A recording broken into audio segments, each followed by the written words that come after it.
An octopus has 3 hearts, blue blood, 9 brains, one big one in the middle, and a tiny brain in each of its arms. And it can taste with its skin. We are about to meet some of the strangest animals on Earth. Hello, my friend. Today we are going to talk about the mollusks, and mollusks are just delightfully weird. The word mollusk comes from an old word that means soft, because that is the big thing about mollusks. Their bodies are soft, squishy, no bones at all, none.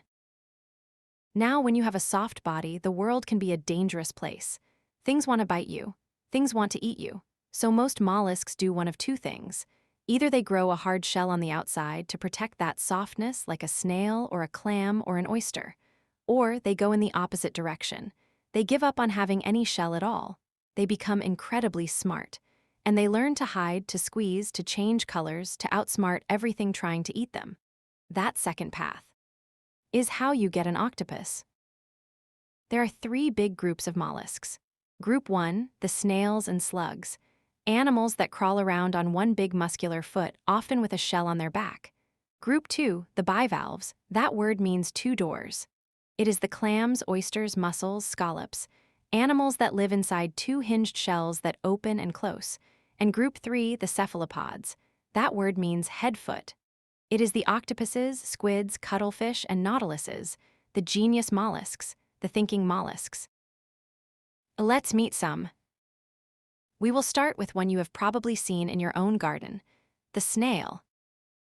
A snail is a soft little animal with one big foot.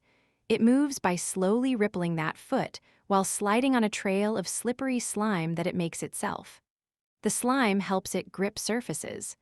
A snail can actually crawl up a wall, even upside down, on its own slime.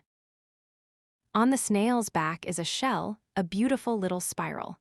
The shell grows with the snail. As the snail gets bigger, it adds more material to the edge of the shell, like building a new room onto a house. The lines you can see on a snail's shell are like growth rings. They show its history. If a snail gets scared or it gets too dry, it pulls its whole body inside the shell and seals the door shut. And there it stays, safe, until the world feels right again. Some snails can stay sealed up inside their shells for months.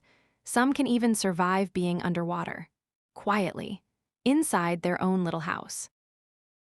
Now, let's go to the cool, shallow part of the ocean, where the sand is bright and the water is clear. And let's meet the giant clam. The giant clam is a bivalve, 2 shells, hinged together, and true to its name, it is gigantic. Some giant clams grow over 4 feet across. That is wider than your arms can reach. They can weigh over 500 pounds. They live for over 100 years in the same spot on the same reef. A clam mostly just sits there with its shell open a crack, letting water flow through. As the water passes by, the clam's body filters out the tiny food bits floating in the water. Clams are nature's water cleaners. A single big clam can filter dozens of gallons of seawater every day, taking out the little specks of garbage and leaving the water clearer than before. And the giant clam has the most beautiful soft lips between its shells, bright purples, electric blues, sparkly greens, sometimes spotted with patterns like a stained glass window. They glow in the sunlight. A coral reef with giant clams in it looks like a treasure chest. Okay, now finally we get to the showstoppers, the animal kingdom's quiet geniuses, the octopuses. An octopus has 8 arms. It has no bones. It has, as I told you at the start, 3 hearts and blue blood and 9 brains. A big brain in the middle of its head, and a smaller brain inside each one of its 8 arms, which means each arm can think a little bit on its own. An octopus arm can solve small problems all by itself without checking in with the main brain. Imagine if your fingers could plan their own little projects. Because they have no bones, octopuses can squeeze through any opening as long as their hard beak, the only solid part of their body, fits through. An octopus the size of a dog can squish itself through a hole the size of a quarter. They are basically liquid. And octopuses can taste with their skin. Every single arm is covered in suckers, and each sucker is like a tiny tongue, a tiny nose, and a tiny grabber all at once.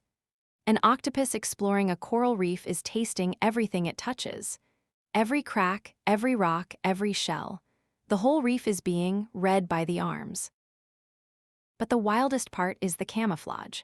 An octopus can change the color of its skin in less than a second.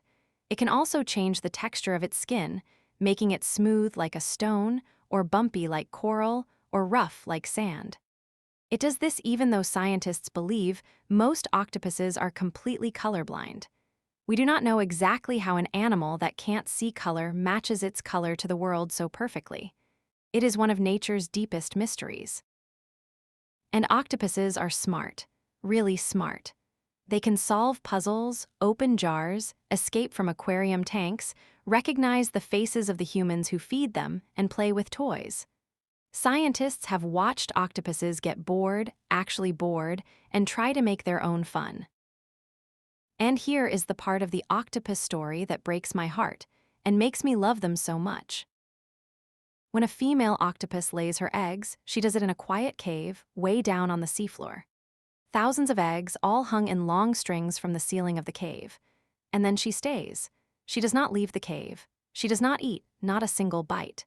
She gently waves fresh water over her eggs, day after day, week after week, sometimes for months, sometimes for over a year.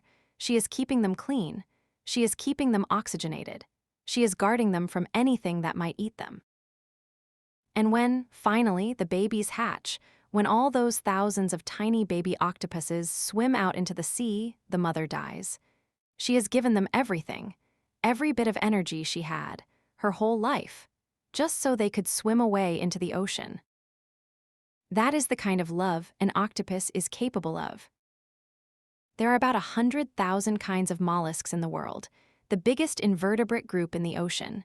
They are everywhere. From the snail on your sidewalk to the octopus a mile deep. Some live just a few months. And some, like an old clam called the ocean quahog, can live for over 500 years, just sitting in the sand, slowly opening and closing, for 5 centuries. Next time, we are going into the tide pools and onto the reef. And we are going to meet some animals with no head, no brain, no eyes, and no left side or right side. Just 5 arms, going in 5 directions. We are going to meet the sea stars and their family. Until then, my friend, the next time you see a snail in your garden, kneel down, watch it move. It is one of the softest animals on earth, carrying its house on its back, going about its quiet day. Goodbye for now.